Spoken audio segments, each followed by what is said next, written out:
Hey, Nick. Hello, Tyson. Welcome to episode 115 of Nick, Tys and Videotape. 115. We are knee-deep in our October Spook-isodes, talking all things horror. If you're not watching horror movies, what are you doing with your life? What are you doing? I don't understand. I heard there was a sporting event on. I didn't give a shit. Yeah, I cared greatly. And it was a fizzer. But yes, we are here talking horror movies. We are. We've got some exciting things coming up this month. We are. And this episode is a bit like if you've searched up this movie on I don't know, on the search engine that is Everything Podcast. If you're looking for some debates on whether this is maybe a bad movie, maybe a good movie, you're on the wrong podcast. This is a full love-in. This is going to be an absolute love-in. We love this movie. We are, of course, talking about from 1987, The Monster Squad, directed by Fred Dekker, written and directed by Shane Black and Fred Dekker. Sorry, yes, written by Shane Black and Fred Dekker. Directed by Fred Dekker, of Night of the Creeps fame. And visual effects by the Mr. Stan. Stan Winston. Stan the man. Yeah, man. Loving it. Sick. Nick, Yeah. we're having a lot of fun this month, aren't we? It's so good. We've got a lot of good things coming up. How's your horror movie watching going? It's actually going well, Tyson. Yeah, I saw something at the cinema, which maybe I'll talk about later. Very good. Yeah. And I watched something else by... Oh, no, actually, I'll save that. I'm going to save that little gem. All right, you save it. I'll save it for maybe later. Why don't you tell the people where they can find our show? Well, ladies and gentlemen, thank you so much for joining in on our podcast. If you do like what you hear, why not like, review, share us around, do all those things. We would love them. It helps our...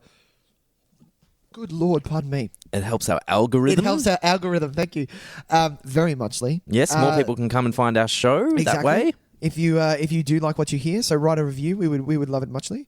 Other than that, do it on Apple Podcasts, that is, or anywhere that you listen to podcasts. Other than that, please jump on the socials. We are on Facebook. We are on Instagram. We are on Twitter. Come talk to us. Come talk to us. We're friendly. Chat us all there. You'll find out there's a lot of because of horror movies are such a genre that has a backing of people. Oh yeah, massive. You don't have a backing of people for dramas. Do you know what I mean? No, there's no one that's like, man, I'm wild about dramas. There's no fests or there's no do you know what I mean? Like, could you imagine that? Drama fest. Just everybody sitting around watching the ice storm. I'm going back to back. I'm going as Downton Abbey. I'm going to a drama marathon. It's going to be real. That doesn't fucking happen. So what was I going to say? Where was I going with that? We're watching the films of Anthony Minghella. Oh, it's going to be wonderful. Christ. Okay. But yes, if you, I forget where I was. If you like horror movies. That's what I was saying. No, that's what I was saying. I was saying that because horror movies have such a backing of people, a lot of people's artworks and a lot of different posters for the movies that we watch. So if you do follow us on the social medias, you're going to see a lot of different posters, which are really cool artwork. Yeah, 100%. But other than that, we are on the new Letterboxd app. It's not a new app, but it's new to us, and we love it. Relatively new. If you would like to follow us, you can see what Tyson and myself are watching at the time, and you can follow us. Tys is TYS_videotape, and That's I correct. am Nick, NIC_videotape. Indeed. Tys. So, Nicholas, we've got ourselves our trusty can of Dr. Pepper here. Cheers. It's late night. Cheers. And what a better time to be talking about horror movies 100%. than late night. We're a bit tired. We're a bit under the weather. Oh! Yeah. But we're Yes. ready to talk some trailers. Let's start again. We're ready to talk some trailers. All right, here we go. Everybody's talking trailers. All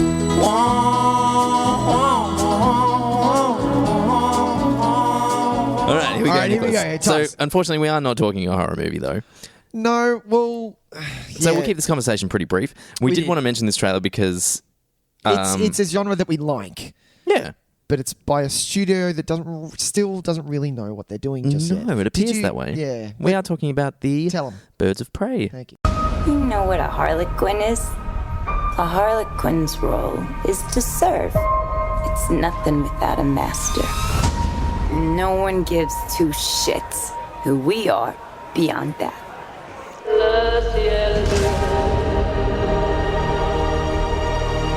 The Joker and I broke up. I wanted a fresh start. But it turns out I wasn't the only dame in Gotham looking for emancipation. Spectacular news! Miss Quinn, she belongs to me. are you guys?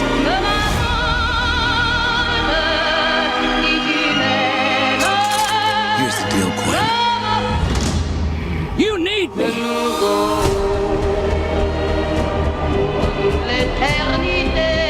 after all of us now. None of us are walking out of here unless we work together. You gotta be kidding me. Isn't this fun? It's just like a sleepover. We should order pizza. Hey, Cosmos. Harley, focus. Okay. I'm the one they should be scared of. Not you. Not Mr. J. Because I'm Harley freaking Quinn. Who's having a good time? Get ready, ladies.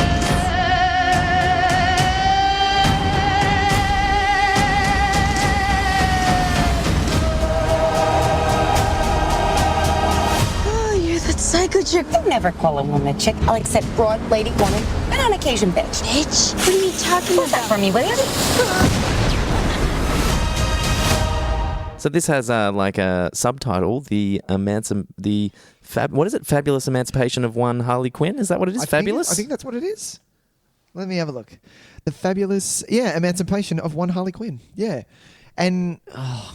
Tys, I have gripes, man. So you immediately had gripes. So I had seen this trailer and I thought it was relatively fun. Sure. Looked like a good time. You watched the trailer and you immediately were like, "What? I have problems."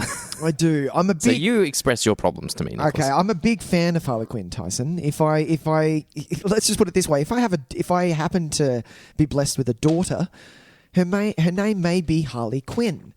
That's how much I like this character. That's a big call. That is a big call. Now, I wasn't... Setting her up for a lifetime of crime. Exactly. I'd love it. As long as I get to reap the benefits. Of course. I get a little something on the side. I don't mind what Margot Robbie did in Suicide Squad. I thought she was quite good. It was a good adaptation of that character. What we're getting here, though, and what... you told me you've got a few other people in here. You've got Black Canary. You've got Scantily Clad Crystal. And what was the other one that you said? Huntress. Thank you. Yes, Huntress. Now, for those people who have read Harley or any of the DC things like that. Now, I haven't read Birds of Prey. Birds of Prey is a strip of comic on its own. So maybe they do come into it and maybe I haven't read thus far. But Huntress isn't really in...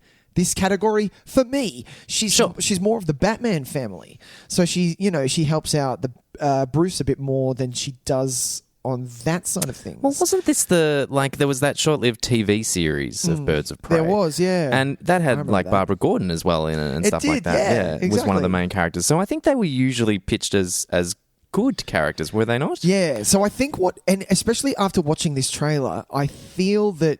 Because when Suicide Squad came out, which is hilarious that so many... Look, it was everywhere. And so many people... I remember because where I was living at the time, my street... I think I've spoken about this before. My street actually did trick-or-treating. So there were a number of little girls coming up to my door, trick-or-treaters, who were dressed as Harley. Now... And it was the Harley that's not in the comics in like a Jacobean ruff and the... black and red diamonds or nothing like that. It wasn't that outfit. Yep. It was the Margot Robbie's leaning more towards the sexual side of Harley. So right. she had the short shorts and the kind of booby singlet sort of thing and things like that. So sure, that's a great adaptation. That's great. But what I feel has happened, and especially in looking at this trailer, is that that Warner Brothers has seen how big Harley can be, and they've gone, okay, cool, let's put out a Harley Quinn movie. Yeah, and that's literally all I got from this trailer.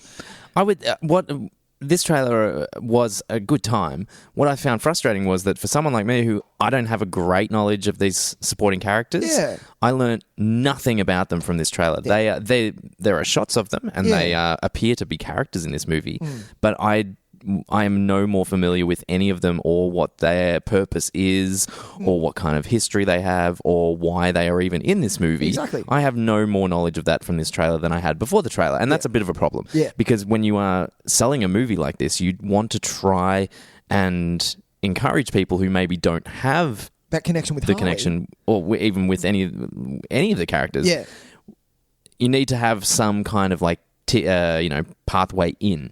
Yeah. Why else am I going to see it? Exactly. Do you know what I mean? And so yes, I mean we all fondly remember Harley Quinn from Suicide Squad, but what is happening in the rest of this world? Yeah. We have no idea from this trailer. Yeah. Even I have a passing knowledge of Black Mask. Is that his name? Yeah, Black Mask. Yeah. Played by Ewan McGregor. Yep. But if I didn't have that, there is nothing in this trailer that indicates him as that villain. Yeah. They look like they're working together almost. Well, in the I trailer. don't understand it. But the only way you even know that it is Black Mask is because I've been told it's Black Mask. Yeah. Do you know what I mean? You don't see a Black Mask. There was no kind of like setup of him as his purpose as a villain or his intentions. Yeah. Like he kind of just any of pops that, up. though. Yeah, it's a very interesting trailer because we talk a lot about how we like our trailers to just give us enough information to make us interested, but not too much information. Yeah. And This is usually all it over goes the shop. well the other way, is that we have far too much information. I felt in this trailer, nowhere near enough. I got nothing. It was just sporadic shots of things. And a lot of one-liners from Harley, which is fine, but you need to couple that with a storyline of why I'm going to watch this. Even just a little kind of nuggets of what we're dealing with. Yeah. Like what's the role of, like what is Ewan McGregor's purpose? Yeah. Even just if we have little kind of nuggets of that. What is, do these other characters have powers? Are they just humans, or what are we dealing with? Rosie Perez is there, and I'm really excited to see Rosie Perez. Yeah. But who is she? Like, what is her, like, is there any kind of indication at all as to what her role amongst this group will be? Not in the trailer, like at all. And I love Mary Elizabeth Winstead. She's great. Yeah, me too. I'm a big fan of hers. But yeah, Black Canary as well. Like she's a superhero on her own two legs. She's sort of side by side with. She's the DC version of sort of Hawkeye. Oh right, Do you know what I okay, mean? sure. Like she's up there. She can handle it. She can hold her own. Hell yeah. Yeah. But if she's coming together and forming a sort of group with Harley, then what's happening? Like I don't really understand. You're kind of meddling with the good and the bad. I don't know whether, like Harley in the trailer, she says that she's given up the Joker. She doesn't like him anymore. She's dumped it, blah, blah, blah, or whatever. Yep. And she's kind of, she wants to be a force to be reckoned with. She can hold her own sort of thing, which we kind of knew already, but that's not giving, you're not giving me a reason to see the movie. You're just giving me a little sidebar. No, if anything, this trailer is... I'm interested to see where the trailers go from here, because I think what they've done is they've basically spent the trailer just setting up the visual aesthetic, and that's essentially it, and trying to kind of demonstrate the tone, that it will be similar to Suicide Squad in that kind of tongue-in-cheek kind of style. Yeah. There'll be a lot of jokes to be had. The soundtrack will probably be full of, classic hits and people having fights and storming away from explosions while, Queen plays in the background, whatever. But yeah, I think from now on, the trailers are going to have to work pretty hard to give you a hook of some description, because there's nothing in this trailer that you can latch onto as far as like, what can I expect story-wise? What kind of story are we getting? Are we getting a heist film? Are we getting a revenge film? Exactly. There's none of that. That's and why I find I that really interesting. Remember, Tys, when you saw the New Mutants trailer? Remember when you saw that for the first time? Yep. And it wowed the shit out of you? Oh, absolutely. And you were like, oh my God, they've done a superhero horror film. Yeah. Like, it was such a wanting more, I want more, that it was great. And it showed you barely anything. It didn't show you any powers. Yeah. And I'm in the same boat. We don't know what the plot specifics of that are, but we know have a vague kind of understanding of what kind of world we're up playing for. in. Yeah. Yeah, we're playing in a horror movie world set in the mansion. There's obviously going to be some kind of some kind of horror element to it. We have an idea of setting. We have an idea of the stakes. Exactly. It's not really present in this trailer, and I found it really interesting. So going down cast list as well, you've got Victor Zsasz in here, which is another Batman villain. Oh, yeah. And Cassandra Cain as well, who is actually she plays Batwoman. So she's one of the Batman family. So right. she's one of the people that have become Batwoman. Batwoman, yeah. Wow. Yeah. So Okay. this is going to be interesting. Very interesting. Not yeah. a fan of this trailer though. No, this look, trailer it was sucks. it was a disappointing trailer. Yeah, I need to watch it again though. Just to, Watch the trailer again? yeah. I need to. You know how you watch some of these trailers and then you go, you know what? I'm going to watch one of those YouTube channels where a nerd it breaks down takes all the it stuff. apart. Yeah, of course. I find them pretty useful, to be honest, especially Yeah. because when it's characters that I'm not super familiar with, Sure. it's nice to get context. And Yeah. I have actually watched one on this trailer and Yep. still find myself Baffled. yeah. Mostly because the one that I did watch was saying the same thing. We don't really see anything of these people. Yeah. We know that Mary Elizabeth Winstead is playing Huntress, Yeah.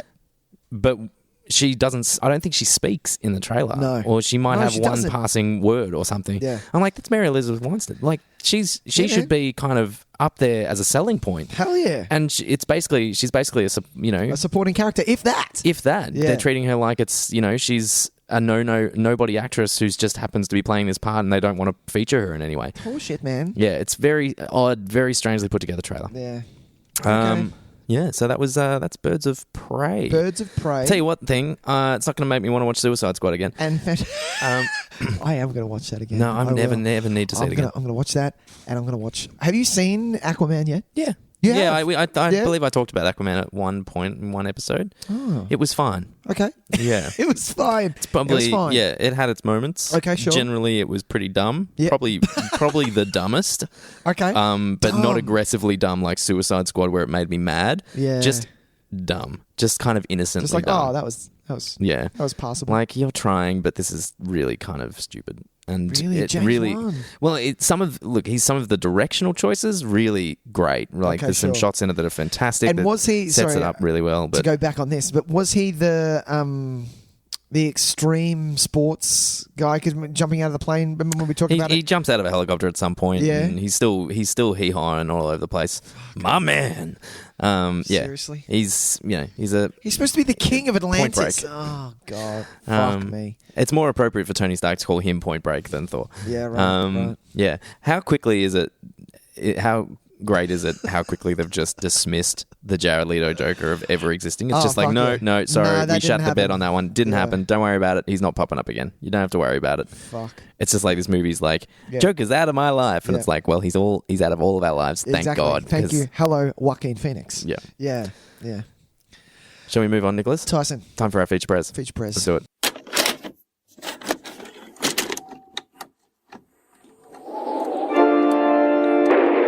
And now a feature program.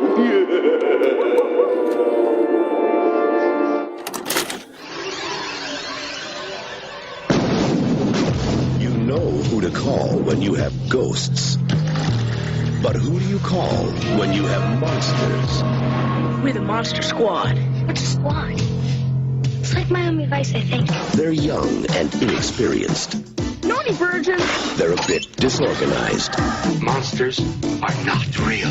We don't know that, sir. 2,000-year-old dead guys do not get up and walk away by themselves. But when strange things start happening in town, There's a monster in my closet. Ooh, look at that big, scary monster. What's happening? You wait till the werewolf. Silver bullet? they're the only ones ready to do battle. Something's out there that's killing people. And if it's monsters, nobody's gonna do a thing about it but us. Soon the creatures of the night shall rule the world. Real monsters? Us? Midnight. In the world, remember? Maybe we can be like Mask Squad instead, you know? Two mask bombs. Down 1035, stick back up. Hurry Or Nature Squad. The book is right. Don't you see it's all true? By midnight, You guys! they won't seem so young anymore.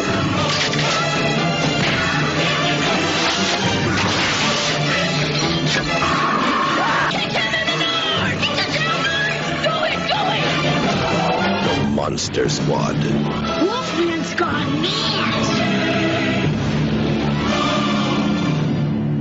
We did say what this movie was at the start of the show, didn't we? I don't think we did. no, we did because you talked about Fred Decker. Ah, of course I did. I had a moment then when I was just like, oh shit, we didn't actually say. Maybe we just said who directed and starred and what year it was, but actually didn't say the movie. Wouldn't that be funny? We're doing the Monster Squad. We're doing the Monster Squad, people. We are. We've talked about this movie a lot on the show. We have. Comes up quite often because it's a real like favorite of ours. It's a big staple in our childhoods. And childhoods, Tys? Did you watch it when you were a kid? No, I was well and truly late teens when I saw it for the first time. Yeah. So it's funny, I don't have childhood nostalgia for it. So when I hear the criticism that you like it more if you saw it as a kid, I completely disagree. Wow, that's great. Because all the reviews I read after, because I did a little bit of what do people think about Monster Squad, and most people love it because they watched it from their childhood, which is I'm in the exact same boat. Yeah. But those people who aren't, I still would love this movie. Like, it's such a celebration of being a kid. The time between me seeing it for the first time and then me watching it again with more of an analytical eye was a good 10 years. Yeah. So it felt like the last time I watched it felt like the first time. Right. Or no, 2 times before this time. So I think I've seen it 4 or 5 times. Right. So excuse me, the first time as a late teenager. Yep. And then quite a long gap, and now I've watched it pretty frequently since then. I love it. I really legitimately love it. Yeah. I can see that there are criticisms to it, and people might find things that are not, there's some leaps in logic, and there's some interesting plot developments that maybe don't need to be there. Sure. But for me, I find that it has so much heart, like it is overflowing with heart, and that wins me over 100%. I love these kids. Like, I love them by the end of this movie. Same. I love them all. I find them hilarious, charming.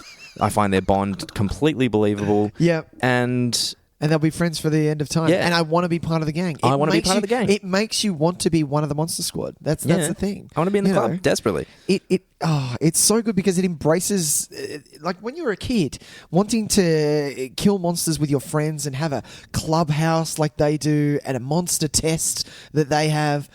Oh, it'd just be the best time. There's no better time. You know what it encompasses? In a bottle, instead of lightning in a bottle. Remember when that one summer literally lasted for what felt like a year? Yeah, sure. That's what that is. That is the Monster Squad for me.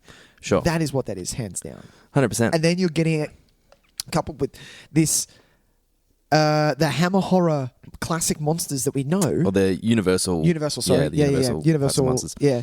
Come out in what is probably for me and still is. There are a couple of things, but these are kind of the second best in most of my lists of the best representations iterations of them. Yeah, of those I would agree. Yeah, do you know what I mean? Like that Dracula, he is giving a hell of a performance. That guy. Yeah, he's doing a very different thing. I mean, obviously, you've got your Bela Lugosi, and then you've got your Christopher Lee. Yeah, you've got that era. Dracula kind of interpretation. You've got your Nosferatu and your Bram Stoker. Yeah, and they're all doing different things. I really like him, but I don't think it's a fantastic version of Dracula. I think just what he's doing is very suitable for this movie. A good vampire. He's just he's a good evil vampire. Really? I don't really feel Dracula-ness out of him. I think he's great. I think he's great. No, then that's fair enough. Because, like, back to what we were saying before, it actually amazes me that I didn't see this movie as a kid. Because I honestly, I have to believe that my video store just did not carry it. Oh, but really? Because how could I possibly go past a movie called The Monster Squad as like an 8-year-old, 10-year-old kid? Yeah. If I saw that it was called The Monster Squad and it was PG, because I assume it would have been PG. It was, as if I'm not picking up that VHS. Yeah. It was an 80s version of PG, because 80s PG is very different, because MA didn't exist, or our MA didn't exist in the 80s. Yeah. So for it it was to pretty get close to the introduction of PG. For it to get M, it would have to be a little bit more, and they knew who their audience was. Yeah. So yeah, they wanted to make sure it was accessible for kids, because that's Exactly. It's such a great marketing ploy, really, because this movie is written so kids might go seek out these old classic horror movies. Horror movies, yeah. If you like watching it with your parents, if you like the Wolfman, then we should watch. Yeah, do you want to see where the Wolfman started? Yeah, and like what a great way. And look, I'll be quite honest, I don't think I've watched a Universal horror movie from beginning to end, any of them. Not the Hammers. watched. Jesus Christ. Benicio del Toro's Wolfman. Oh yeah, that doesn't count. Yeah, that doesn't count at all, does it? No, I wanted that to be. Do you know what? You know why I watched that? Because I wanted it to be. Yes, give me the Wolfman. Yeah, but like yeah. a breed. No, it was so shit. Well, like, and I've seen all the iconic scenes, and I've seen clips and watched analysis, and everything, but I've just never really sat down and watched one beginning to end. Yeah, neither But have I. it doesn't mean that I don't have real love for these characters, because I would just the feeling surrounding them. Like Dracula has always been not because of the Bram Stoker. I love the Bram Stoker's the 93 one with Gary Oldman. Yeah. Just because of what Dracula was in culture. Same with Frankenstein. Yeah. What Frankenstein's monster was in culture. It had such an impact on me. The Wolfman. The Wolfman. Even the Mummy. Oh, the Mummy, of course. I'd say Yeah. probably the Blue Lagoon. Jesus. Good movie. Oh no. Good. I'm kidding. Creature from the Black Lagoon. Yeah, maybe that was probably the one I was least familiar with. Yeah, as but a you child. knew who it was. Oh, yeah, of course. Yeah. Because you would read magazines and you'd like read old horror stories and comics and stuff, and Exactly. they just became part of your of growing up, part of the culture that you exposed yourself to. And because we loved that kind of stuff. We loved Kids love monsters. Yeah. Yeah. Did you ever go? This is totally off track. Did you ever go to the Royal Melbourne Show when you were a kid? Yeah, of course. Yeah. What show bags did you get? Because I was allowed 2 show bags. 2. And I only got horror. Yeah, nice. I only got the horrors. That's and cool. those blood capsules and all that stuff lasted me. Like I made sure. Well, you got to, like, I'm sure at least 3 Halloweens I dressed up as Dracula. Oh, did you? Without ever probably seeing A Dracula film. I would have just known of what he was. That he makes appearances in cartoons. Like, even you got to think, like, all the shows that we used to watch would have Halloween specials and things like that. Scooby-Doo And Dracula and shit like that. would pop up and stuff like that. It was just in culture. So yeah, Even the the blood Count, packs, the Sesame fangs. Street, man. Yeah, exactly. The Count. He's yeah. basically Dracula. Do you know he got taken away from Sesame Street for like about a 5-year hiatus really? because he was too satanic? Oh, come on. He's all right. Yeah, people are too PC, babe. It's not like they showed him actually, like, I know. sucking the blood of anybody. But he was a vampire. Oh, that's a shame. Yeah. Tyson. What about Count Chocula? No, taken him off? Dracula. Oh, Count Dracula. Yeah, man.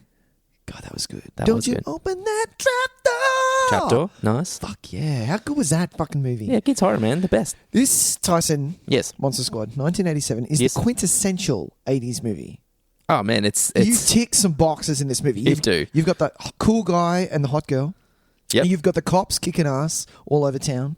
You've got some of the badass one-liners in this. So that many one-liners. I've ever seen. Like, Yeah. so many badass one-liners.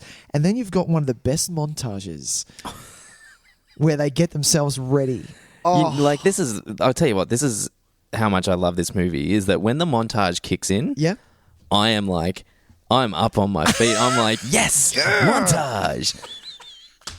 And it's because it's so, like, it's actually a ballsy move to make a movie like this. It's like Lethal Weapon, but with kids. Yeah. Like, it's got all that same kind of, it's got like sax solos in the score. Yeah. It's got wisecracking. It's got high action. And then it cracks into like a preparing montage and Yeah. stuff like that. Like, it's, Which does, like, some of it doesn't make any, like, it makes sense, but where are these kids getting silver bullets? I mean, really. it's a bit weird that, like, just in school, he's got one of those, like, molds. To make a I'm like, because I thought, so I good. remember each time I watch it, I forget this, and then he goes to do it, and I think, well, they're not going to look like real bullets because they No, but wouldn't have a bullet mold. It'll just look, It'll look he's just like it, molding yeah. into, like, little pellets that they can load. No, they look like legit, No, they're like, bullets. Yeah, with gunpowder in the bullet. So how the fuck did that happen? So good. I don't know, fucking man. love this movie, man. Oh, I love it. I sick. love it so good. Absolutely. I love the montage. I love the way that you are kind of casually watching what is just a fun, good movie. Yep. And then completely off guard, you're like, oh, get me right in the fields. Don't do it to me, does, movie. doesn't it? Like that shot of the sun setting and they're all running down the street and she's holding Frankenstein monster's hand. Yeah. I'm just it just gets me every Or time. when they're in the clubhouse and someone hands him like a Kmart mask of Frankenstein, yeah. and he realizes what he is. And What does he say? Scary? He says, he asks the question, Yeah. scary? Am I scary? Yeah. Yeah. It's And he just, they don't say anything. They just let it sit. And I'm like, this is so sad. It is really sad, and they're not trying desperately to like, you know, make you think or anything like that. It's not about that. It's just very confidently adding emotional weight to what's happening. Heart, just like you said at the start. It's a ton of heart because these moments don't. It's a short movie, right? Hour 20, baby. Yeah, which is great. I can watch this anytime. Yeah, anytime. You can actually put it on anytime because chances are it'll be finished before you got anything else. Yeah, you have to do. seriously. Like, it's pretty great. Yeah.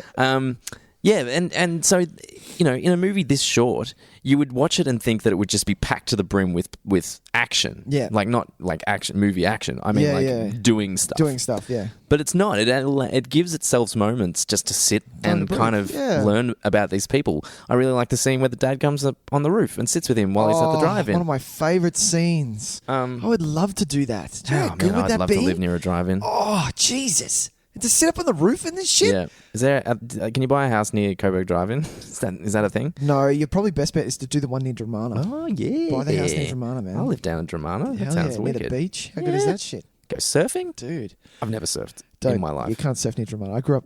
I went to Dramana Secondary College. The surf is further down the beach. Okay. Fine. Can I rewind just a little bit to the start? Yes. God, that's a nice setup. I'm not talking about about Van Helsing. Oh, yeah, right. I'm talking about the setup from Van Helsing into showing us the introduction of Dracula. Like that set pieces, it just lets you sit in the set of coffins, and there's rats and spiders and a hand coming out of the coffin. Yep. It's so classic old school horror. Oh, yeah, for sure. Like what you would have been scared of. Even the bats, they don't look like bats. They look like prop bats. Yeah. And that kind of adds to it for me. Oh, yeah. No, it's totally part of its charm. Yeah. So I was watching. So while we're watching this, all right, I watched it with Sam because she's a massive fan. We're big fans of Monster Squad, and we watched it. And because this is the first time we've watched it since we've had a son, I said to her, "So, what age am I letting my son watch this? Right, our son." And she goes, and once that scene finishes, the bat turns around and it goes at the screen and then drops and it's Dracula. And she's like, yeah, he's not watching this until he's like 9 or 10. I'm like, oh, come on. He's like, no.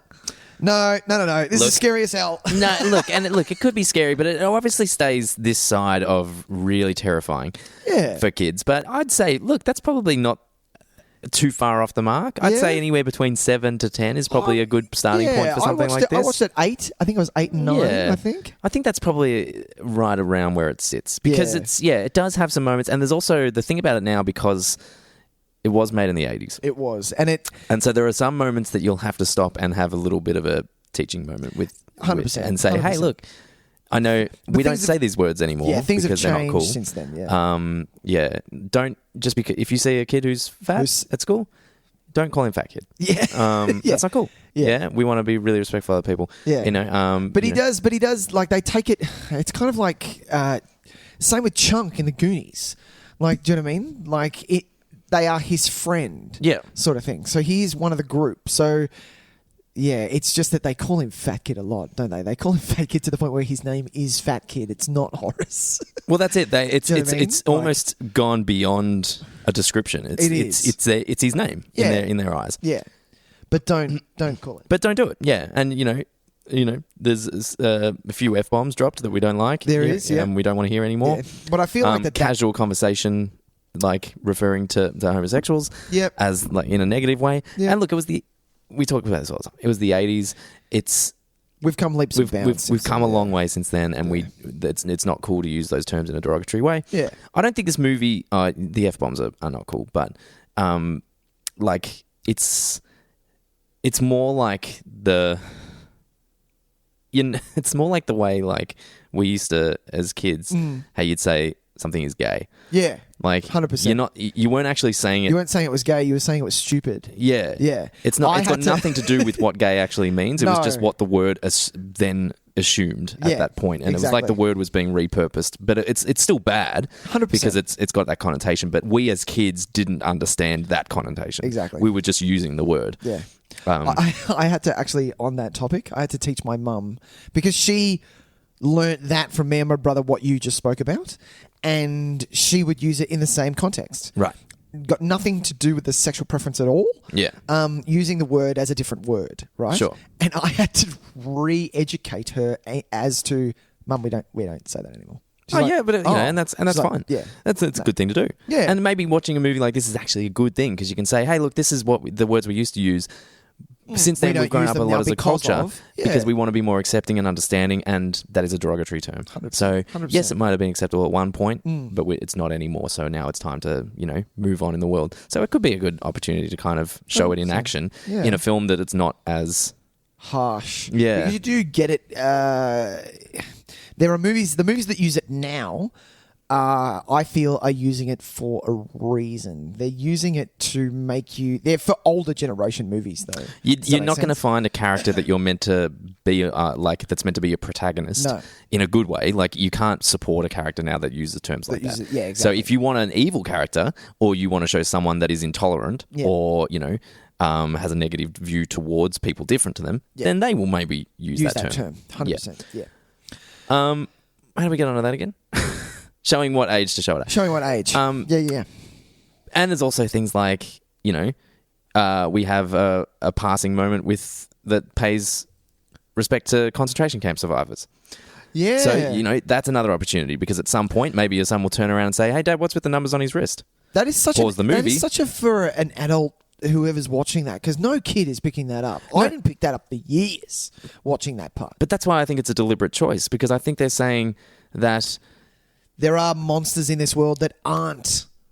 That's what I got from it. Yeah. And it's not just for the adults watching. I think deliberately they know that kids will ask the question. Yeah. What are the numbers on his hand? And it's kind of like, it's basically saying, hey, parents who are watching this with your kids, we're giving you an in. Yeah. We're giving you an opportunity to say, oh, hey, so, do you want to learn about something? So, okay, here's some pretty gnarly shit that happened. He has his numbers on his hand? And that sucks. It really sucks. And, people can maybe start to understand that stuff. The other stuff, like, it's hard to explain the virginity thing. I think that's that's a bit of a, hang on, what age are you at now? Yeah, are we talking about this yet? Yeah. We give it another year or so? What's the countdown on this one? I don't think, trying to think back, I don't think I remembered, like, virginity, I didn't understand. I don't think I understood what they were talking about. No. Yeah. I think I was in grade 8 or 9? 2 when I got, like, the talk? Yeah. Yeah, Where Do I Come From book. Oh, good old Where Do I Come From? Yeah. I think I watched a cartoon of that, not the book. Yeah. I think we watched a cartoon as well. in school. Yeah.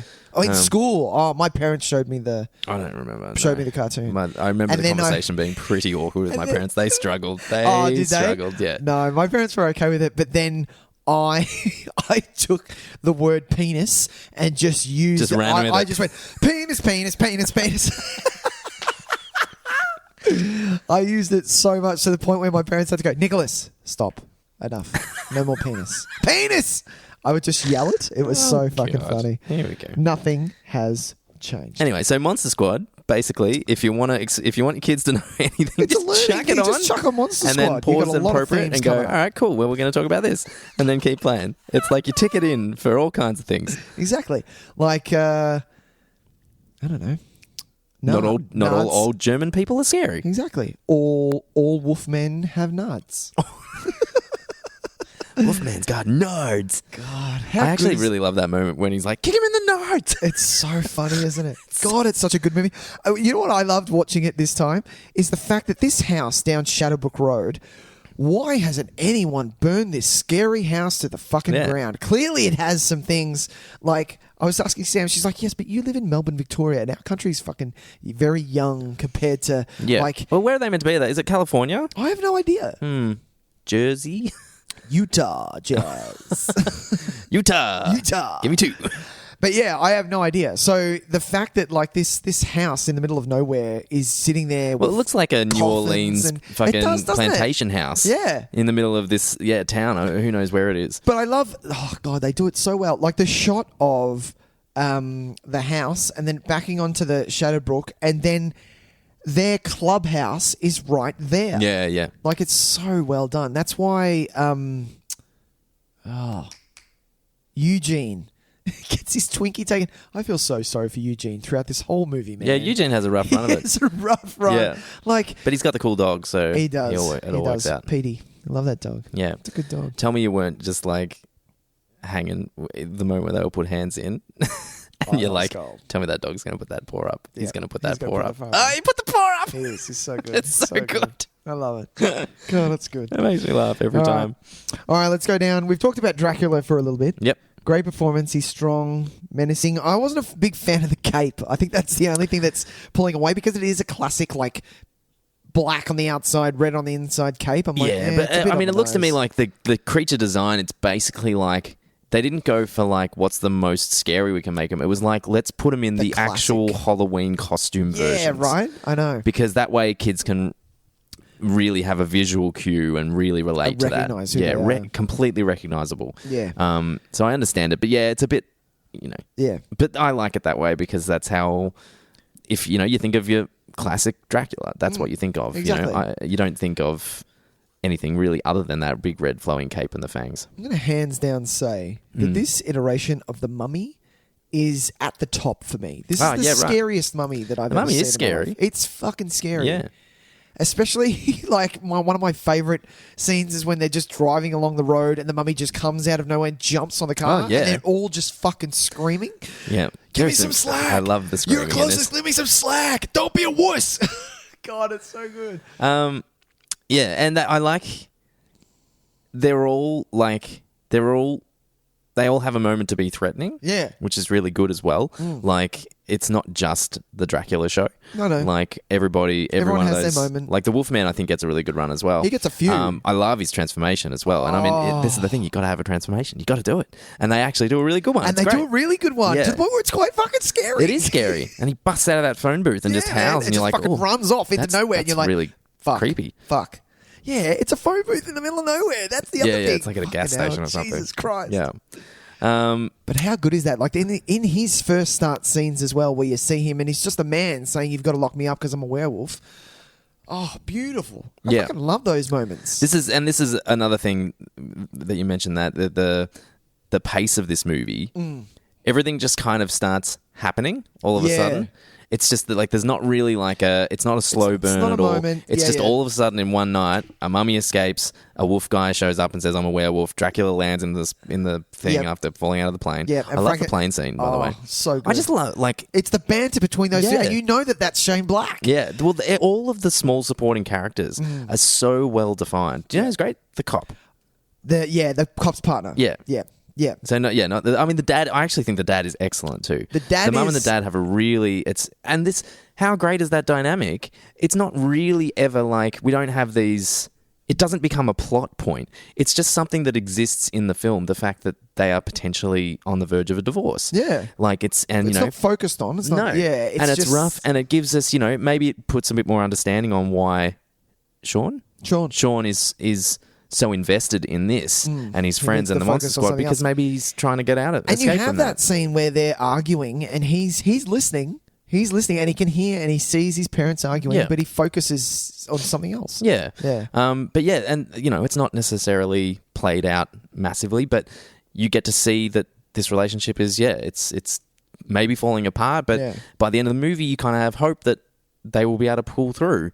You have, the partner who is just...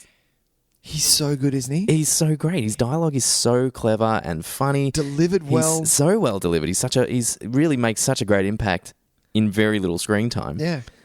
I actually looked up. I was like, has he done anything else? I recognise him. Yeah. No. No? Really? Not that we remember. I'm pretty sure. But he's so good, isn't he? Yeah, and I actually don't like that he dies. Yeah, it's a bit of a rip. I think it's not the wisest decision, really, in a movie like this to kill a person. Stan Shaw that we are really familiar with. No, but you need to see Tys in Daylight and Rising Sun. I haven't seen that. Do you remember that cover? Wesley Snipes, Sean Connery. Yes, remember that? He's in something that I know really well. I just recognise his face so much. Oh, yeah, he's the boxer in Snake Eyes. He's the boxer that throws the fight in Snake Eyes. Of course, you fucking know that movie. Yes. Jesus Christ. Love it. Snake Eyes. I remember the trailer for that movie being really... Who directed Snake Eyes? That's Brian De Palma. Oh.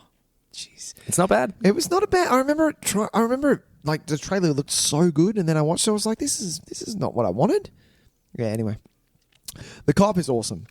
Yeah, because Scary German guy is awesome. Oh, scary German guy! What a great little character addition. You know, great, man. have the trope of the scary house down the road that and he creepily looks out the window, Yeah, but ends everyone up has being a really important figure for them, and basically just kind of like he doesn't need to be there. No. he helps these kids He just out. is like, yeah, I want to help these kids out. So he's just a genuinely great dude. I don't think he has many friends. And probably doesn't. Yeah, Yeah.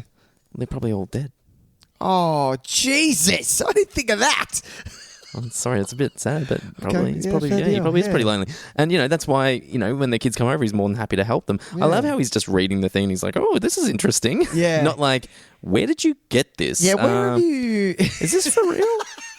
He's just all for it. He's just like, oh yeah, monsters are a thing, and Van Helsing is a thing. Oh, hey, 100 years ago. That's tomorrow. Tomorrow. That's I need pretty to. soon. I'm going to call some. I need to call the police. Yeah, exactly. So good. And thank God for him, because if he wasn't there, they'd be stuffed. They'd be stuffed. literally be stuffed. Yeah. Yeah. So yeah, it's just populated all around with really well drawn, really well likable characters. Yeah. And then we get the kids themselves, of course, who are just fucking spectacular. Do you have any gripes with any of them? Patrick is hands down my favorite. I feel Patrick is the Which one's Patrick? he's the friend. Yeah, okay. So Patrick, I think, doesn't really do enough. I think he's great. He's though, a great what he does, character. though. He's funny, but I want him to be more. You want him to do more? Inactive. He's kind of just. Oh, really? He kind of just hangs just around there? and just talks a little bit. No, he's the helper, man. He's the second in command. You know what I love? And it sticks in my mind. This kid to drop this line, how Rudy goes up to face off the three girls who are vampires, who are fucking petrifying, by the way. Oh, yeah, it's how the Bride of slow Dracula. they move, man. Why are they moving so slow? Yeah. It scares the shit out of me. Anyway, and Rudy just rolls off with one of the best lines in history cinema. Seriously. I'd argue the best. I'm in the goddamn club, aren't I? Where are you going? Rudy, where are you going? And he has a cigarette. Yeah. I'm in the goddamn club, aren't I? Seriously. And he rolls off and just fucking kills these three vamps. But the fact that he kills one, blood rushes out of her mouth, and Patrick just drops his jaw and goes, I don't believe this. And it's the line that he pulls. It's such a fucking great line. Jesus Christ. Yeah. I could watch this movie anytime, anywhere. No, I agree. Anyway. So I'd say Rudy's my favourite. Rudy's your favourite. Look, and that's an obvious choice. Hey, man, but he's the he is coolest. really great, and he has good great at what he lines. He's interesting because you kind of don't know what his deal is.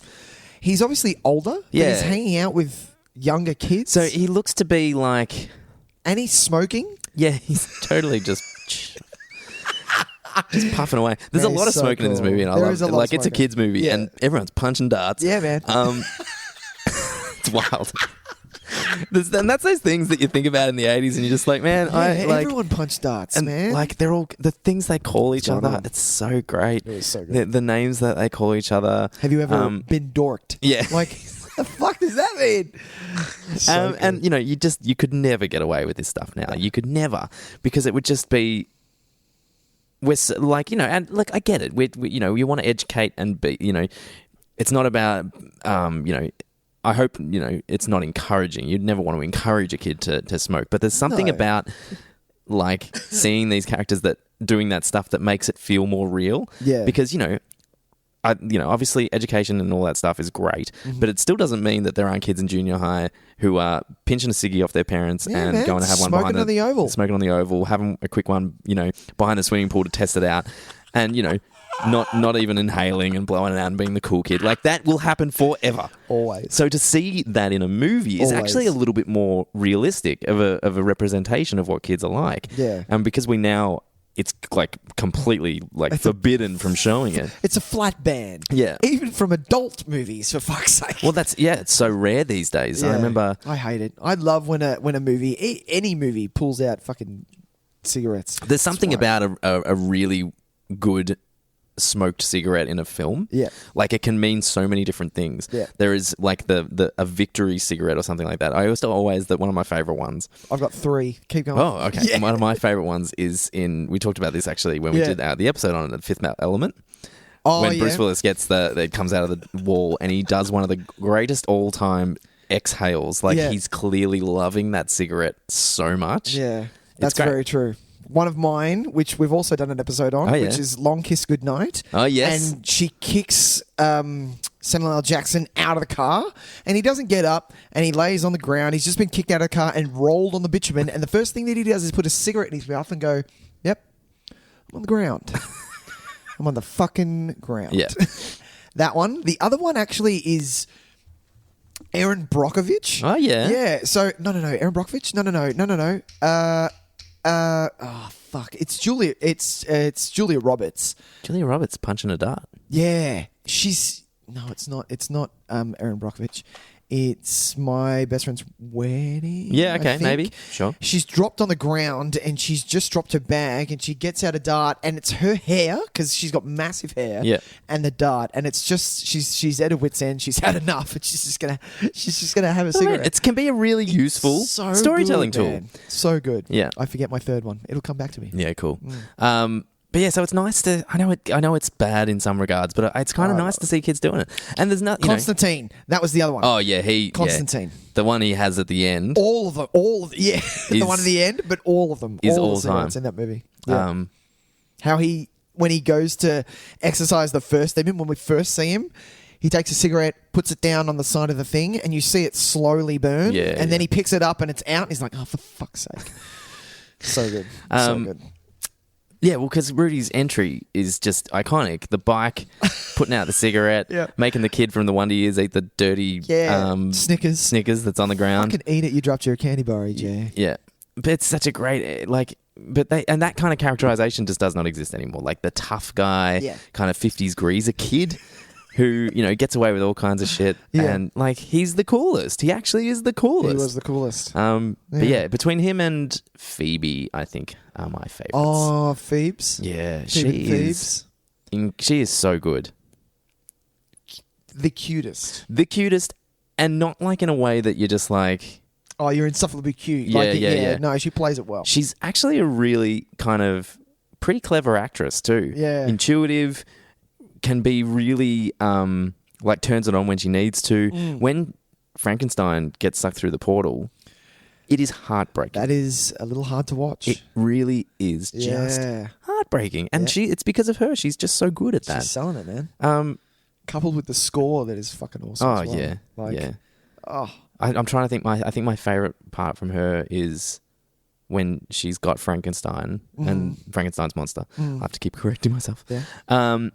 And they all freak out. I love the cut. The cut is excellent too because it's on her, and then it's going, guys, and he just walks out, and then the next shot it cuts straight back to where they were standing, and they've all just split. Scatter. It's basically scattered, and you got Horace trying to get in the bin. Yeah. And it's like everything's fine, guys. So everything's good. fine. What did she say? Don't be chicken shit. That's it. Don't be chicken shit. And you're like, oh. And then so they have the moment, and then her next response is, "Can I be in the club now?" So can I be in the club now? Exactly. And after they've been like, "No, you can't be in the club. No girls allowed. No girls allowed. You don't even know what you're talking about." And she's the one hanging with the actual monster. And she's like, "You know what? You let me in this club. I'm in the club. I know tons." Yeah. Yeah. She's so good. So good. She's so endearing, and even towards the end, I don't know about you, but I get really emotional at the end of this movie. Yeah. They do it well. When we were speaking about anything emotional is with the dad. That guy is giving a performance that he doesn't need to. He's dialing it up to 11 and he doesn't need to. Like him yelling into the walkie-talkie about where his son is. Oh yeah, he's great. Oh my God, you can feel really him great coming in that through scene. the No, screen. you're right. I remember thinking that as well. Like he is giving it his all. He really is. And one of my favorites, which it's so funny when I've watched it, I always refer back to it when I shave. So I'm not a man to keep a beard. I love to clean a clean face. When he is shaving, when the dad is shaving and his son comes in and goes, "Hey Dad, what are you doing?" I can't wait to have that moment with my son. Oh, like that is such a dad-son moment where he's shaving and he asks him, "Hey Dad, we're going to go see this movie.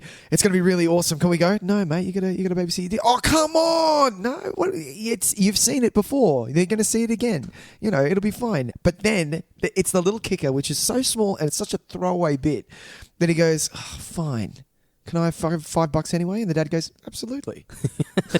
I'm like, yeah, man. Exactly. So good. Yeah, it's a really great father-son relationship. It's really lovely. Yeah. Really strongly built. The reason why I get emotional, though, is it's funny, like, similar to, I guess, It.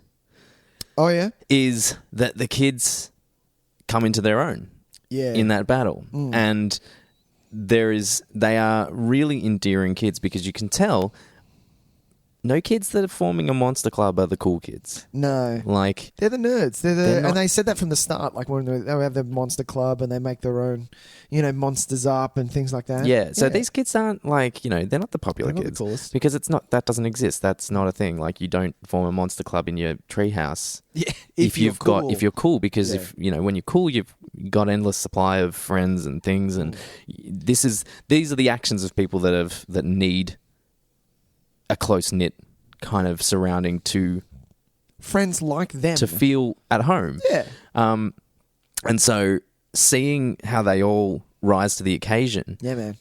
I get emotional about that because it's, without getting into too much detail, these kids are me. Yeah. Like, it's the same 100%. thing. Like, I didn't, that was my upbringing. I didn't really have many friends. Yeah. And it was, it's so amazing to see you get really invested in them because they are the ones that have the agency to get it done. Yeah. Yeah? Like Horace turning around, my name is Horace, pumping the shotgun. Yeah, man. You're like, yes, get him, Ed's a Horace. fucking monster, Rudy's, I'm in the goddamn club. I'm like cheering for him, man, because I'm like, Yeah, yes. 100%. Because this is the thing. He's like, for the whole movie, you kind of think he's just there for the sake of it. Yeah. And then you see in that moment that he's actually legitimately proud to be there. Yeah. Like, he's like, he's nah. happy to be one of the gang. Yeah, he's well, like, no, it's more than happiness. He feels like a sense of belonging there too. Even Phoebe, who it's a weird moment because the little kid's like, is she a virgin? Oh, yeah, Eugene. What is he? Because he doesn't say virgin. She's virgin. Virgin. That's it. Is she a virgin? And you're like, oh, Phoebes, she you're going to save the is. day. Yeah. And I get really emotional about that. And like, I don't know what. 100%. Yeah, it's just, I find it so endearing. And by the end of the movie, I don't know what it is, man, but for some reason, when Van Helsing gives the thumbs up, Oh, how to good is it? Sean, I fucking love that movie. I'm like choked up. And it's such a stupid moment to get choked up over because it's Van Helsing giving a thumbs up to a fucking 8-year-old. It's so good. It's so like good though. Like, where has he been? Has he just been hanging in this, like... It makes no sense. You know that Simpsons episode He's where they in fall limbo. through the thing and they just keep spinning and spinning and, like, it's like that. He's just in this limbo and then it's like, oh, hey, thanks, kid. Hey, man. Cheers. Hey, okay. So funny. He's like, no, maybe I want to hop out. No, okay, I'll take it. I'll live in the limbo. Yeah. Yeah, it makes no sense. But it is. It's so good because you didn't think that was going to happen. You thought that, oh, no, he's just going to go away. But then you see Van Helsing kind of a one-on-one with Sean, who's the kind of the leader of the group. And Yeah, you're like, exactly. yeah, man, we and Sean, did it. like, Sean gets his, Sean is the maybe by his own admission the leader. Like, he's probably the original. He says, I'm the leader of this group. He says it multiple times, I think. But, I don't think it was like he was elected. I think it's one of those things where No. it's like he decided he was the leader and everyone kind of just went, yeah, look, it's fine. It's right, sure. He was probably the one that started it all and probably said, hey, let's join a club. Let's make a Probably club. his clubhouse. It is his. Yeah, it's his. Oh, definitely. yeah, that's his, right, it is. Yeah. So It's his backyard. it's not so much, I don't know whether or not he was like elected. He's maybe the self-elected. Yeah, I think Patrick leader. is the real leader. I don't know why, but Patrick, which one's Patrick? I'm the so other bad. kid. Yeah, the other mate. Yeah. Yeah, I get them all mixed up. I know. It's so The only funny. names I really remember are Rudy and Horace. Do you know what I love? One of the it's this. I reckon this is all Shane Black's doing. Yeah. The fact that you've got moments in this movie that are quite a little full on as well. Like when the Wolfman finally dies by the silver bullet, you see him not turn back into the human, but you already see that is a kid who has just shot a man in the chest and he's died. And you can see Rudy dealing with that. He's like, told you. There was only one way to kill a werewolf, and the guy who dies says thank you, and you're like, "Whoa, well, that's heavy. That's heavy." It's important that they did that because you can tell that they wanted to. So it's juggling a fine line because you've got kids murdering things. Yeah. So you've got to be really careful about how you present that, especially when the Wolfman, the heritage of the Wolfman is that it's a man. It's an innocent man. Yeah. Who with an affliction. Yeah. Who cannot control this. Yeah. So it's a really clever choice to say that he was actually saving him by killing him. Yeah. So the thank you is the thank you is important. Is really important. Yeah. The other thing I think is really important and that they do really well is that by making Frankenstein's monster sympathetic, is important because now when kids watch a movie like this is another thing parents can be like, if they get scared, you now can say, no, it's okay. It's like Frankenstein's monster. You know, they're actually, they're not all scary. Or Some maybe of them, they're misunderstood, They're misunderstood, exactly. And then you get this, you can start, what's that bloody Adam Sandler cartoon that kids love, the Hotel Transylvania ones and stuff like that. Yeah. Like Trapdoor, Count 100%. Duckula. You can start looking at these characters that are representations of these things, but who are endearing. Yeah. And then suddenly maybe the things that go bump in the night aren't as scary anymore because you can. And so I think it was really smart to make Frankenstein sympathetic that way. Do you know what I'm going to do? I'm gonna once Clark watches it, I'm going to give him like a little Monster Squad starter pack that he'll get in the mail if he writes away. He get his little club card. How good would that fucking be, man? Yeah. You get a little, what else? Like a steak? Maybe some garlic? I don't know. I have to think about this. You got to think about this. What's also something he can't injure himself on? Exactly. So maybe no steaks. Maybe no steaks. You can get like a soft a crossbow, a sanded down steak or something. Oh, I'm not giving him a cross because it's going to be a bit too... Why don't you give him like a little bit of round wood and some sandpaper, and it's like a make your own steak. Oh, make your own steak. You'll never get around to it because it'll take forever. But that's the thing. So good. I'll tell you what though. Do you know what I've done every time I watch this movie, and I immediately do at the end of watching it every time, and I've never followed through with it because I can never find a good one. Googled Stephen King Rules T-shirt. Oh, I can. There's I want that tons T-shirt. out there, no, man. but they're all shit. They're all garbage. They are. Because none of them are that really classic 80s ribbed tee. Yeah. It's just bullshit cheap tees with some screen printed Stephen King rules. I want one like that. I want that really nice old school 80s red. Yeah. With the, it's not bright red either. No, it's sort of dimmed. Yeah. And I know exactly. And it's the neck is really important as well because it's that old. It's not like a muscle tee, but it's like a Bonds shirt, but not quite. Yeah. Only really an 80s thing. And it's not embossed. It's not slightly raised, stitched on because his mum would have done it. He wouldn't have bought that. Yeah, his mum would have made it. Love it. I want it desperately. I love that he has that with his mum. By the way, the mum is straight from Goonies. I love that that's a connection. So when you were a kid and you're watching the Goonies and then you watch Monster Squad, you would have gone, "Oh, man, the Goonies mum." I love that happens. I love that mum has the connection with the kids as well. They're so close that he comes home and goes, "Oh yeah, I found that book for you. Is that from? This is from Dracula. That's the one who fought Godzilla, right?" "No, mum, that's Van Helsing." "Okay, so who's the really tall one?" "That's Godzilla." Yeah. "Oh, okay." I keep pretty convenient. We're not going to get into that because if we're getting into that, it's a kids movie. Convenience is the order of the day. Exactly. It needs to be something that kids can look at and just go, "Oh yeah, oh wow, cool." Yeah. Like, go on. Alucard. Oh yeah, that was hands down.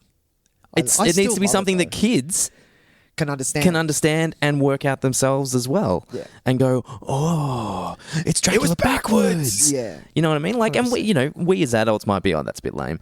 But I fucking love it because it's you love it as a kid. Yeah, exactly. One of those it's like when you buy those little like private eye kits as a kid, and one of them is like a thing where it's that paper that if you invisible ink, if you rub it the right way, a little mystery appears. Yes. It's not like rocket science. It's basic, but it makes a kid feel really excited that like things can exist. It's like mysteries to unravel and stuff. Exactly. I love that stuff, man. Creative and shit. Yeah, fucking it does. So good. What else? How do you feel? It would never pass now. But how do you feel about "Give me the amulet, you bitch"? She gives a hell of a scream. I love it. You love it? Yeah, absolutely love it. It's so good because I love that she makes him that mad. That's why. That's what I like about Phoebe is that she has the power to make him that mad. That's so true. Because she's got all the power in that situation. He has to like. Usually, a kid like that, he would just brush aside. Yeah. He has to physically intimidate her because these people have gotten so close to getting the better of him. Yeah. I love it. I think it's great. It's a bit rough calling her, what is she, 6 or 5, a bitch, and then hissing right in her face like that. The vampire fangs, man. It's the only time you see them. Is it really? Yeah. I didn't even think of that. Yeah, Wow. only time you see them. Wow.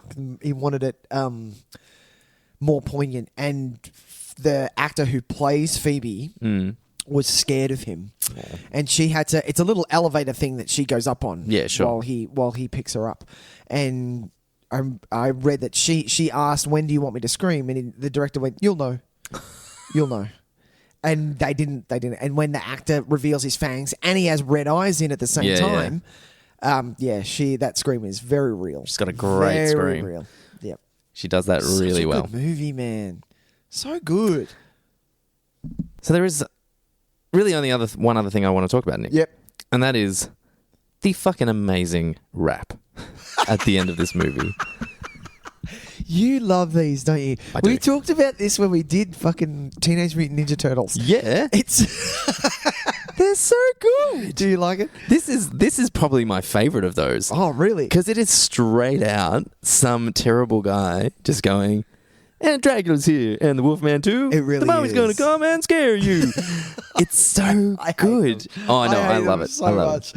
I always, as soon as it pans out, I hit stop. Yep, you're not going to ruin No my movie. way. Yeah, I sorry. find this so much of the enjoyment because Really? I think when you hear that it's got that kind of rap at the end, Yeah. I think it sums up everything about what the movie is going for. Is that it's who are you kids? Feel good. We're the Monster Squad. Kick into a cool fucking rap, and yeah, it's just meant to be like, how good is this? And then the scary German guy throws the diary up in the air like, hey, I don't know. So we're glad all that you done. saw that because Yeah. I fucking hate that bit. No, I love it. I love it so much. It's just perfectly because that's how I feel at the end of the movie. Yeah. I feel like dancing. I feel like getting up and having a bit of a boogie to a classical rewatching rap. the whole fucking You're thing right. I again. feel like putting it on again because It's you know straight what? You again. could watch it twice and it's still only like 2.5 hours. So good. So good. Monster Squad, Tyson. So, Nick, tell me, why do you think this was nowhere near as successful as like your Goonies and things like that? I think it was the monster element. I think that because Goonies doesn't have that, and But that's what. But I don't know. I It's a think that- it's got recognizable characters in it for kids. That's what I find really interesting. Is that Goonies doesn't. Goonies doesn't. Yeah, but Goonies has what's his name? One-eyed Willie. One-eyed Willie. No, but Goonies has the backing of Richard Donner and Steven Spielberg. I'll put this to you though. Did you give 2 shits about who directed Goonies no, when of you were 8 or course 9 not. years old? Of course not. Do you know what I mean? didn't know who they were. I actually think have that's no. only why. That's the only reason why I think Goonies got more of a play, like a more. There was never a time where Monster Squad was on free to air when we grew up ever. It was not on free to air in Australia. You were 100% correct. Goonies was a lot. Goonies was a lot. So maybe so. As far as, but what about it, like as a cinema release though? Like as a cinema release, it didn't do well either. No. Like on home video, it took a really long time to build traction. But it's like what I was saying. If I saw I honestly must believe my video store did not have a copy because there is no way in a million years I would not pick up this video and go, well, we Clearly can have to leave watch right now because I know exactly what I have. And Have we're you watching seen it. the cover? Do you remember? Can I show you what the cover is? No, yeah? I love Do the you cover. know the cover? Yeah, and it's got that tagline So where good. it kind of hangs shit on a different movie. What does it say? Go on, give it a shot. No, I can't remember. What movie is it saying? Oh, you know it. It's Oh, it's something about like you know who to call. you When know you you call when you ghosts. have ghosts. Yeah, But exactly. who do you call when you have monsters? Yeah, exactly. How good is that? I mean, shit? that's what I mean. For the life of me, there's no way I wouldn't have rented this as a kid, and yet I Yeah. didn't. So I actually find it really interesting that especially the font of the actual Monster Squad itself. Like it's so it's so 80s and so awesome. it is. It's legitimately very catching to the eye. Yeah. Which It is was- why I think my video store couldn't have had a I copy. hate floating heads, but putting the floating heads of all the monsters up Oh, the top yeah. like they do, that's what grabbed me as a Sure. kid. I was like, oh fuck, Absolutely. this is scary. And look, it's rated PG-13. That's mean I'm allowed to watch it. Exactly. I'm in. Usually that was what got me. If I saw something like that and it was PG, I'd be Yeah. like, oh, I'm allowed to watch this. I don't even need mum and dad here. I Yeah. can take this up to the counter myself. Yeah. And just be like, I'll rent this. Thank you. Thank you. Yeah. Because So think good. about it. Like think of the movies that played heaps on television for us. Free to air. Free to air. Do you know which one always comes in my mind that popped up all the time? Flight of the Navigator. Yeah, man. That was on all the fucking time. Yeah. Can you tell me anything about who directed or wrote Flight of the Navigator? No. So, I own it, and I couldn't tell you. I don't think... So, networks didn't really care who directed movies. I reckon it was the monster element. It was. Putting that poster up and showing it to kids, they're going to be more enticed. Have you seen the original poster for Goonies? It's boring. It's a map of these kids holding on, and you see a long trail of them, and that's it. I've seen the Drew, the guy that does the Indiana Jones artwork. He did a poster for Goonies. He with did. Them all kind of hanging onto each other's legs down a cabin. That's the original. Yeah, that's the one. That's great. I like that poster. Yeah, but it's not enticing as much as the Monster Squad. No, is. of course not. Yeah. And look, personally, I don't love the Goonies anyway. So I know you don't. I love the Goonies. I need to watch. These are hand in hand. Like for me, it's hard though. If you were to ask me, as a kid, it would have been Goonies. As an adult, I prefer Monster Squad. Sure. Yeah. Doesn't Goonies go for like 3 hours? No, I feel like it's pretty long. Is it long? No way. I'm putting it out there at least Go on. 127 minutes on Goonies. That's specific. All right, Monster Squad, an hour 19. Yeah, it's 80. What? 79 minutes. I thought it was like about 81 or 82. That's interesting. Oh fuck! It's 2 hours. What is it? 120 on the dot? 154. No, an hour 54 minutes. Oh my god! Sorry. 2.5 hours. I was only kidding when I said it's nearly 3 hours. No, an hour and 54 minutes. It's not too long. It flies by. But yeah, compared to Monster Squad, which literally wraps up in the space of a lunch break, like yeah, like that's less than 2 episodes of a television drama. Yeah, yeah, that's good. You could watch Fellowship of the Ring twice. Yeah, no, you could watch it. You could, while someone's watching Fellowship of the Ring, you could watch Monster Squad twice. Probably, actually 3 times. I think it's 3 times. I didn't want to push it. My math is bad. The extended edition, definitely. Definitely. Maybe even a 4th time. Jesus Christ. That's wild. No, 3.5.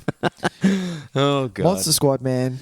Monster Squad. Nick, this is a solid 9 out of 10 for me. 100%. Yeah. Yeah, it was no question. I've got no bones. It was no question. But there isn't like, when you watch a movie like this, which is so nostalgic for us, there's still not a scene, because I know that there are scenes of movies that I'm nostalgic with. We're talking about Labyrinth, Dark Crystal, things like that, where I know of a scene where I go, oh, why didn't you lift this out? Like I hate this scene. Or something, or a line, or something in there that I don't like. Monster Squad doesn't have any of that. No fat. None. It's got no fat.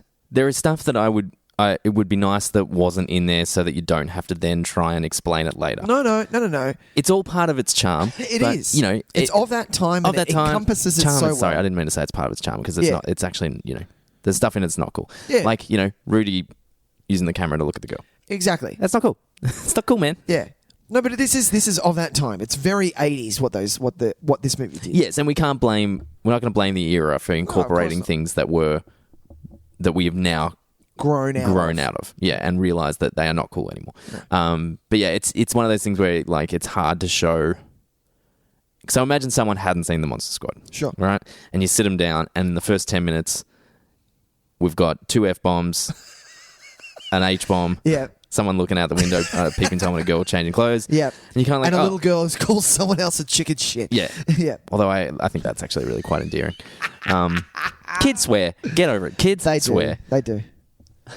I love kids swearing. I work at a school. I have heard some fucking gnarly stuff coming out of this. I'm saying gnarly a lot tonight, by the way, as well. Which, like what? Give me an example. I need to hear an example now. We need to hear an example. They drop bombs. Really? Yeah. Of course they do. Nothing that we haven't heard of, though. No, it's not like I'm not like shocked at their creativity of how they use swear words. Yeah, it's just that they will swear, and my reaction is just just raise an eyebrow. My reaction is, excuse me, like I didn't hear what they said, and they know exactly. So that's like, oh, this is blah, blah, blah, blah. I'm like, sorry, what? And you see them go, oh, I mean, it's this. And I'm like, that's better. Thank you. Thank you. Yeah. Nice. It's actually fun. I'm the worst teacher. What am I doing in charge of children? I'm just like, I laugh and they swear. It's great. So good. I think you should show your children Monster Squad, Tyson. Are you It's able going to to be do that? hard to do considering I teach music. It's going to be hard to find. Damn it. Maybe I can. We can. Mr. If we ever Holland's do Opus? I remember having to watch that when I was in high school music. Really? It was such an easy. I can't be fucked teaching today, so we're just going to watch Mr. Holland's Opus. There were a couple of movies that were like that at my high really? school. Yeah. Mr. Holland's Opus. Yep. The Commitments. Oh, whoa, really? Yeah. That's a shitload of swearing in that movie. Are you kidding me? Yeah, but it was about a really cool band in Irish, and you learn about like So Irish fucking. Irish culture. I love that your high school made you watch And that. the other one was Amadeus. We watched Amadeus about 40 times, Oh, I reckon, really? during Still high never school. seen it. Oh, it's Academy so good. Award winning. So good. Mine was just Stand By Me. Oh, yeah. We got Stand By Me and... Oh, Blues Brothers as well. We watched a ton of the Blues Brothers. Jeez, that's still You a couldn't lot of get away swearing. with it. What is going on? Shit! That's a lot of swearing. I remember we tried to put that on a JB Hi-Fi, and the manager when it came up went, "Oh no. Are you kidding me? This is the Blues Brothers." You're right, though. I've never actually thought That's about a lot of how we got swearing. away with this stuff. Yeah. You went to high school in that early 90s, man. High school in the 90s, man. We got away. Got loaded away with a lot of shit. God damn. Different times. A lot of smoking. Oh, my. So much. So much smoking. All right, Tyson. Should we move on, Nicholas? Let's move on. We're going to do a bit of what did you watch this week? I like it. Nick, you've been to the cinema. Oh, I have. You cheeky devil. You've been to the cinema, haven't you? You've been to the cinema. I have. I saw Chapter 2. Finally. And I'd like to start off this little segment by thanking the many children that were in the cinema. What? Everyone behaved themselves. Children. What age? They were teenagers. Okay. They were just teenagers, I feel. Is chapter 2 rated MA? I believe it's an R. I could be wrong though. They were accompanied by adults, but it's so funny because you know what happened. Yeah. So I'm sitting in there. Me and my wife were having a lovely time. Sitting, we're ready. We've got everything's ready to go. The only other two people are way up the front. They decided to sit. I love those people who want to sit all the way up the front. Have more power to you. Yeah, have fun. have at it. Have fun. And then there was just a girl sitting by herself, Sure. all the way at the back. Right. Anyway, first trailer comes on. It's the second trailer for the Joker. Oh, yeah. And I block my ears and close my eyes, which is what I do because I don't want to see. I've seen one trailer. I don't want to ruin anything else. Sure. So as I do, I turn around and the cinema floods with children, and I'm like, "Fuck!" I kind of go into a panic mode. There's going to be a lot of phones. There's going to be a lot of screaming, a lot of thing. Everyone behave themselves. It was lovely. Was it an interactive audience? Screaming, laughing? Like, was it the scream and then the laugh? No. They all just were happily to watch. There were a couple of. Surely Those? screams. Surely screams. No screams? There were no screams. No, I would It was scream. good. There was actually. I think there were screams, but because I was screaming, I didn't hear it. Didn't notice. Yeah. It's getting a lot of different reviews. A lot of people are liking it. A lot of people are thinking, "Oh, yeah, it's all right." I didn't mind it, but with the review that we did of the original, it kind of is in the same boat. It's only so much you can do with a second half of a horror film because that's essentially what it is. Like, you're not going to get the camaraderie of young kids coming together and finding out who they are and having a little chit-chat and chinwag and all of that stuff and little tidbits and things like that. These are full-grown adults who are coming back to fight a monster and they're dealing with the repercussions. So there isn't a lot of time for chit-chat. It's still great. I like it. I'm excited to see it. I still haven't got off my ass to do it yet. Yeah. It's funny they mention that because it's a problem I had initially when they announced it would be 2 movies. Yeah. Is that this is why it's such a tough book to adapt. Is that it's too long for one movie because we saw that with the miniseries. That's true. You watch that as one chunk. It's 3 hours, but It's a sit-in. it doesn't feel like even that covers everything fairly. It's No. like it needs to be like a 4.5 hour single movie. Yeah. Which is this too long. Yeah. So obviously the thing that you think of, well, we'll split them into 2, but the power of the story is so dependent on both halves working together that I think not watching one and then straight into the other, or making It's gonna sure hinder that it. both movies have elements of both time periods. I think that's really important. Yeah. So there are, as well as any good filmmaker, Machete refers back to the original. So you are getting flashbacks of the kids and after they killed or defeated Pennywise For the first time. time. Right. So you are getting a lot of those flashbacks of what happened after that and who did what and what, which is great. But it's still, it doesn't have the magic of that lightning in a bottle of the first one. No. You know. And I've heard rumours that he's working on a single cut. So, Oh, really? Which I think would be the ideal way to watch it, personally speaking. Yeah. I just think it's so important. One works so well by itself, Yeah. which is fine, because it is enough of a self-contained story that it can just exist by itself. Yeah. But if you want to incorporate the second half in, I think then it needs to become like a soup. You Yeah. can't just have part one and then part two. I haven't seen part two yet. It might work really well. But for me, knowing the story, I want both parts to exist together, not separately. After watching chapter 2, it really made me want to read the book. Sure. Because what they did with Henry Bowers in this iteration of the film, I feel they did better in the miniseries with Tim Curry. Oh, really? He's not in that much. Exactly. Right. So yeah, either use him or don't use him. Oh, so okay. yeah, it was yeah. I need to see what happened. In saying that, all the actors did a fucking bang up job, man. Yeah, They great. were really, really good. Yeah, it's a good cast. Hats off to Bill Hader, man. He was really good. I love Bill Hader. Yeah. He's the best. Yeah. Tys? I'll give it a watch, man. I'm really keen. I think depending... I mean, there's more things I want to see at the cinema now. It's just... Yeah, it's getting a bit... It's hard work getting to the cinema, man. It's getting close to that time as well. Tys. Yeah, exactly. Exactly. It's been a long time since I've been at the cinema, man. Really? What was the last thing you watched at the cinema? Oh, I don't want to say. That's an Endgame. No, I have been since then, Okay. but not many times. Shit. And that's, yeah. That's saying something. Yeah. This will probably be my least amount of times I've been to a cinema in a year for a long time. I don't know. Nick, right. just one thing I watched really quickly. I talked about the trailer for it in Talkin Trailers a couple of weeks ago. I watched the Netflix original In the Shadow of the Moon, which was directed by Jim Mickle, who's one of my favourite directors. Any good ties? Look, it's fine. I was disappointed because I'm obviously a huge fan of Jim Mickle, and this is well and truly the blemish for me on his resume. Record. Sure. It's fine. It's got a really intriguing premise, which I just don't think it fully takes advantage of. It's this is, I'll say this to get, because I think it's worth checking out, and it's got a really good hook. It is told in 4 different decades. Oh, right. Yeah. And so 'Cause I remember when we watched the trailer and you spoke about it, we didn't really know. No, exactly. We weren't sure what was going on. Yeah. And so the movie, which goes for a little bit under 2 hours, it's not super long. Yeah. It's probably about 1 hour 45-ish. So you get roughly 25 minutes in each decade.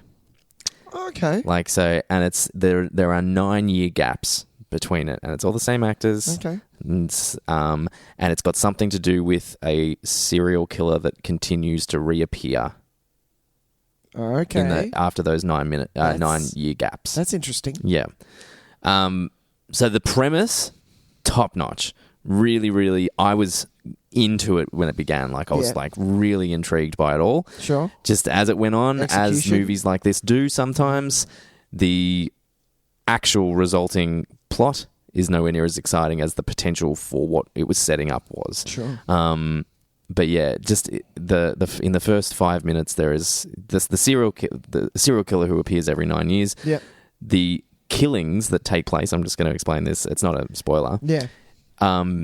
People's bodies are being liquefied from the inside. So the opening scene is 3 or 4 different people meeting their fate. Yeah. By basically they're going about their lives and suddenly receive a nosebleed, which nosebleed then becomes blood coming out of the mouth, then blood coming out of the eyeballs, and then it is just complete obliteration from the inside movie? out. It's got horror elements to it, yeah, but it's not exclusively a horror. I'd say more sci-fi thriller. Okay. But yeah, it's got some interesting stuff in it. Yeah. But I just think overall it's a bit disappointing. There are some moments where you're just like, oh, this is going so well, and then Drop the ball.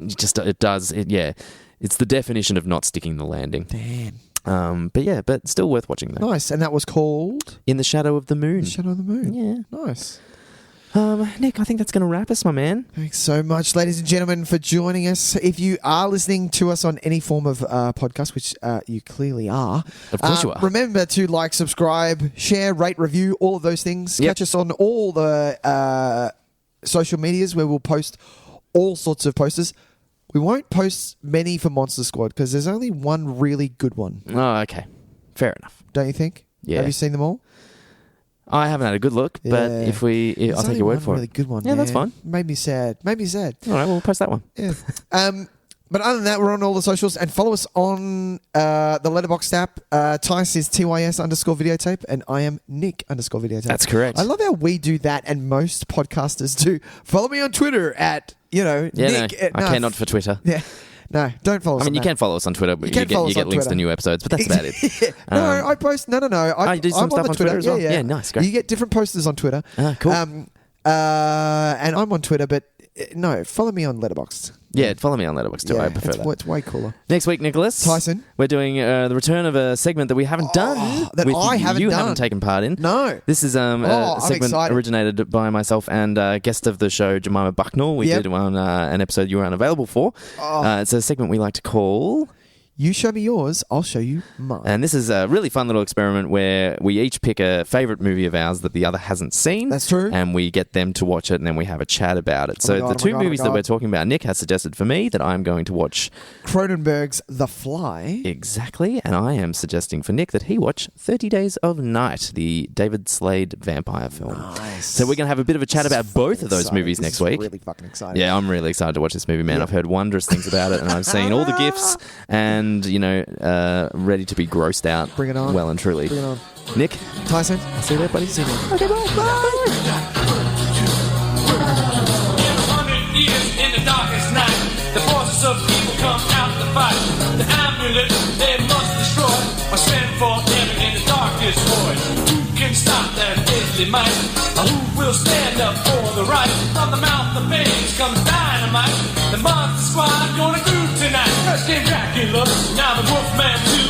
Mummy and the creature from the Black Lagoon. We need silver bullets, we need wooden stakes. Normal stuff won't stop because they live on hate. Speak some magic words from a virgin's lips. Maybe that'll shake him, make him slip and trip. There's no turning back, gotta fight the fight. Yeah, the monster squad gonna jam tonight.